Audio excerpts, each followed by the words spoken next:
is Pokemon's 25th anniversary this year, as you may well know, and as such, I thought it would be a good time to look back at all the Pokemon games we've seen over the years. One of the most interesting parts about the games are their names, as Pokemon games have a pretty unique naming scheme compared to every other game series out there. They almost seem random, in fact, like where does Diamond come from, or Ruby? Well, I am going to answer those questions today as I explain the etymology behind the names of every main series Pokemon game. Minus any that might get announced this year though, because this video is being made prior to any official announcement. Anyway, some of these are official answers, some of these are just my best personal guess, but they're all pretty intriguing, so let's check it out. Okay, so naturally going in chronological order, we've got red, blue, yellow, and green first. Why exactly would they name these games after colors of all things? Well, it can be seen as symbolic of the games themselves, as the Kanto titles have a color-based theming, with every town in the games being named after a color. All of these color titles also represent the colors of the starters, who are your first Pokemon in the games, which would explain why they are used on the cover and why these names could be based on them.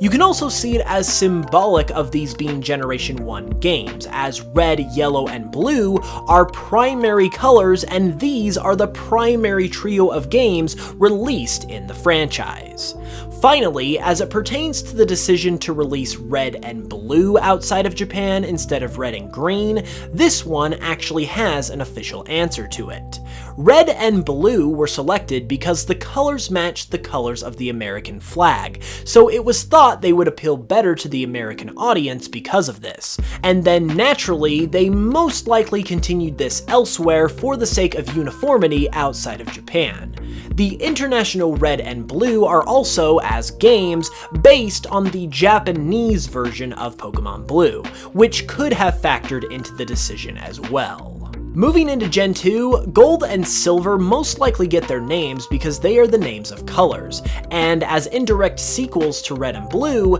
Game Freak probably wanted to keep the color theming in the names to represent this. Additionally, Gold and Silver could have been picked as colors specifically because they are symbolic of being the best of the best, as in, when you are the best at something, you get the gold medal, followed by the silver medal, etc. They are also extremely valuable as precious metals, so all of this elite provenance associated with these colors could have been the reason for them being the titles of the Johto games, since the developers went all out on these titles to literally make them the gold standard of the franchise, since it was thought at the time that they would be the last Pokemon games. Crystal, meanwhile, lines up with Gold and Silver in terms of being a valuable metal gemstone-like property, and it, of course, also symbolizes Suicune, who has a giant crystal shape on its forehead. It's also likely symbolic of the transition from Generation 2 into Generation 3, as Crystal is not quite a metal like Gold and Silver, but is a precious gemstone like rubies, sapphires, and emeralds. Since Crystal came about in the middle of Gen 2, Game Freak was likely aware that Pokemon was going to continue with Ruby and Sapphire at that point, and as such, named Crystal version Crystal to illustrate this transition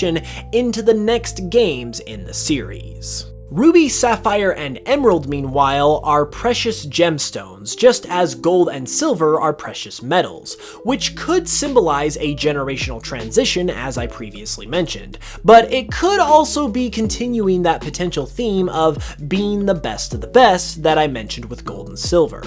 The games also carry the same red, blue, and green color scheme that the original Gen 1 games had. These colors appear as the base colors for the various Pokemon games games in almost every single generation in some way, shape, or form, clearly showing they are important to the series as a possible homage to the original games, so using these gemstones as names was possibly done with their colors in mind. This homage could have been made in Gen 3 specifically, since Gen 3 has been stated to take place at the same time in the Pokemon timeline as Gen 1, so it could also represent how those two generations parallel each other. When it comes to Ruby and Sapphire specifically, the red and blue color scheme could be representative of the land versus sea theme that the games have, and the stones themselves could even represent the red and blue orbs that are used to awaken Groudon and Kyogre in the games, as they are all pretty similar objects. Next up comes the first set of remakes in the series, Fire Red and Leaf Green, and with these games, we actually have an official answer as to why they are named the way they are. Part of it is pretty obvious, seeing as how they are remakes of the original Red and Green, but seeing as how everywhere other than Japan got blue instead, why did they switch back to green for the remake? Well, according to Junichi Masuda, they did it to promote a more peaceful coexistence between the two games. As Masuda puts it on his blog, if we follow the naming scheme of the original series, the new games should be Fire Red and Water Blue, but fire and water are opposing concepts, so it seems like a conflict. In this world of conflicts, we wanted to give a name that is suggestive of a peaceful world, and a leaf is a symbol of peace. As a result, we decided for the name Leaf Green all over the world. Now, this is a very interesting thought process considering that fire conflicts with leaves just as much as it does with water, but I mean, I guess whatever floats their boat over at Game Freak. If nothing else, it's at least cool that we got to see a release of some form of green version in the West after not getting it the first time around.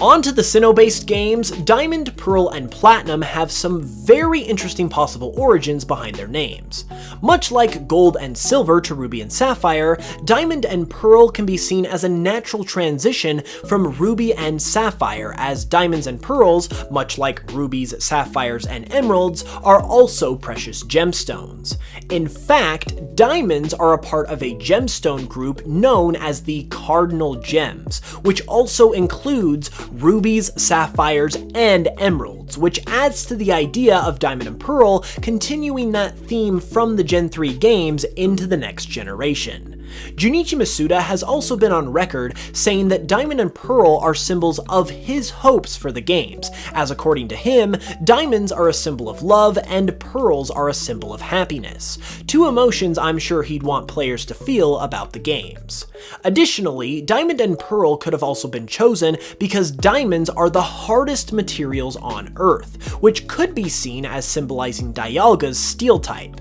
and pearls come from mollusks, an aquatic animal, which could also be seen as symbolizing Palkia's water type. Platinum, meanwhile, very likely gets its name from the fact that Junichi Masuda went on record saying that he wanted Diamond and Pearl to be the ultimate Pokemon games, and with Platinum being the enhanced version of those two, its name was the only natural choice, as Platinum is symbolic of ultimate achievement, even above Gold, the name of the last Pokemon game where this was a distinct focus. So this could be seen as Masuda's attempt to outdo what were widely seen as the best Pokemon games at the time. When it comes to the remakes of the Gen 2 games, their prefixes Heart and Soul could possibly reflect the level of passion that these games had put into them. Being remakes of the then best Pokemon games ever, and coming off a game that very seriously attempted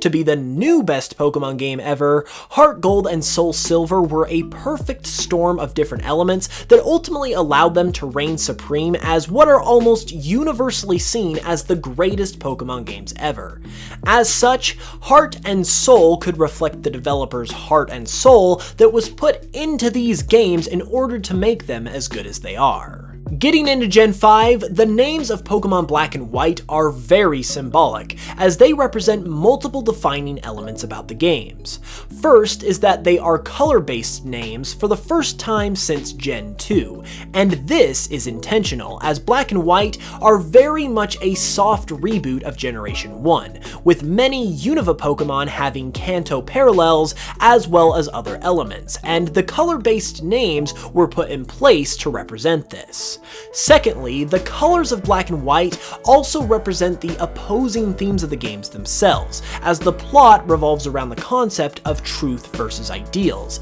and even the legendaries Zekrom and Reshiram are two opposite halves of one former Pokemon, so opposite colors in Black and White is also symbolic of this. The game's sequels, Black and White 2, have a 2 added to their names because they are the sequels to Black and White. No need to thank me in the comments for that one, guys. This kind of groundbreaking research is simply just what I do around here. What can I say?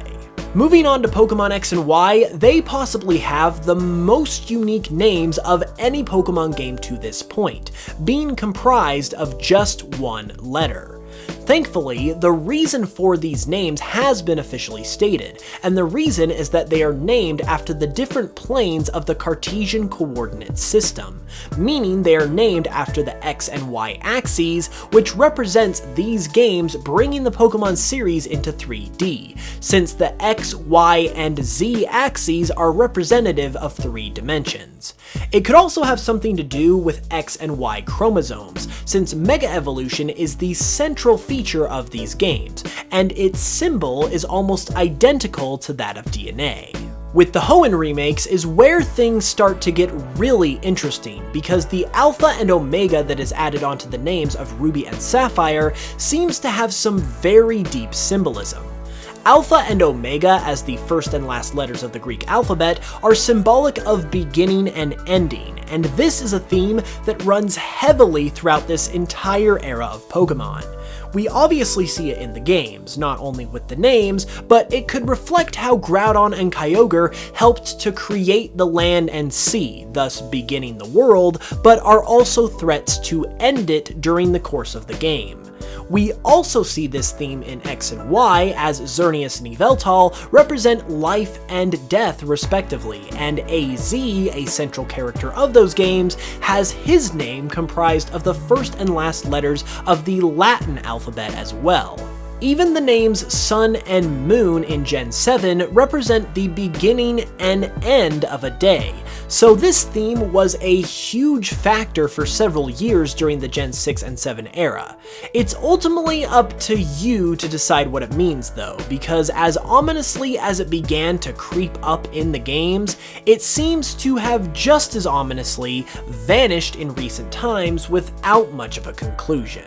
Speaking of Sun and Moon, they do have that beginning and ending theme that I just mentioned, but there is more to their names as well. The Alola games focus heavily on a theme of space, with the Ultra Beasts and all, and naturally, the Sun and Moon are the two most prominent celestial bodies from our own vantage point, which represents this well. Additionally, the Sun and Moon are worshipped in many indigenous cultures, and with Sun and Moon's Alola region being based on Hawaii, a place with plenty indigenous culture of its own, it makes for a perfect fit, all things considered. With Ultra Sun and Moon, it's pretty straightforward. These are enhanced versions of Sun and Moon, so adding Ultra as a descriptor just makes sense, but it also symbolizes the Ultra Beasts, who once again play a central role in the plot of the games, as well as Ultra Necrozma, the central legendary of the titles.